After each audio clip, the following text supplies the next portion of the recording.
31 de julho é a data de aniversário da Igreja Presbiteriana Independente do Brasil, a conhecida IPI. A Igreja, ao longo da sua história, vivencia o desafio de manter o rumo certo no objetivo de cumprir a vontade de Deus. Com a IPI do Brasil não tem sido diferente. A sua fundação se deu no processo do primeiro cisma do presbiterianismo brasileiro em 31 de julho de 1903. O cisma foi o resultado de questionamentos, posturas e divergências que desejavam o desenvolvimento da igreja, mas como em toda divisão, faltou maturidade eclesiástica. Desde 1859, o presbiterianismo era liderado e conduzido no Brasil pelos missionários norte-americanos. Porém, a igreja se desenvolveu, presbitérios foram organizados e pastores ordenados, compondo um clero mais nacional.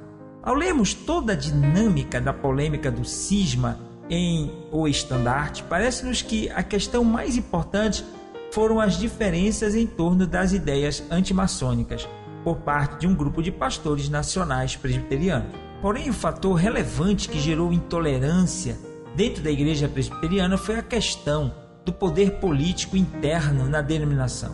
A motivação do grupo de pastores nacionais, liderados pelo reverendo Eduardo Carlos Pereira, era o desejo de emancipação do presbiterianismo da tutela da igreja norte-americana. Alguns pastores nacionais começaram a nutrir uma consciência mais clara da sua força. Dentro das instituições protestantes, fenômeno este que não estava restrito apenas ao presbiterianismo, mas já se tornava uma tendência nas outras confissões protestantes no Brasil, segundo o historiador Emily Leonard. Quando revisitamos a memória do processo que desencadeou o cisma de 1903, vemos que para colocar a igreja no rumo certo, o exercício do poder político da denominação foi questionado e novas propostas foram apresentadas. Sempre a igreja terá que trabalhar questões a fim de vivenciar uma ação missionária mais efetiva.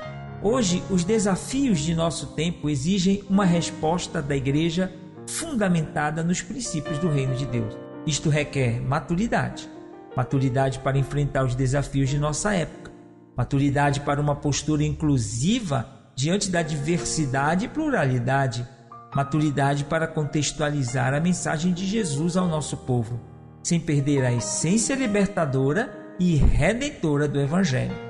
Maturidade para entender que não se coloca a igreja no rumo certo sozinhos, sem parcerias, amizades, companheirismo, ou seja, a consciência da unidade é a maior prova de maturidade de uma denominação. Oramos ao Senhor para que a igreja continue no rumo certo, e isto será possível com maturidade e unidade. Todos nós que somos espiritualmente maduros, tenhamos essa maneira de pensar. Filipenses 3,15. Vamos orar? Senhor, peço as tuas bênçãos sobre nossa denominação e sobre todas as igrejas cristãs do Brasil e do mundo. Peço que cada uma delas, em suas estruturas, promovam com fidelidade e responsabilidade o teu evangelho e o teu reino. Amém.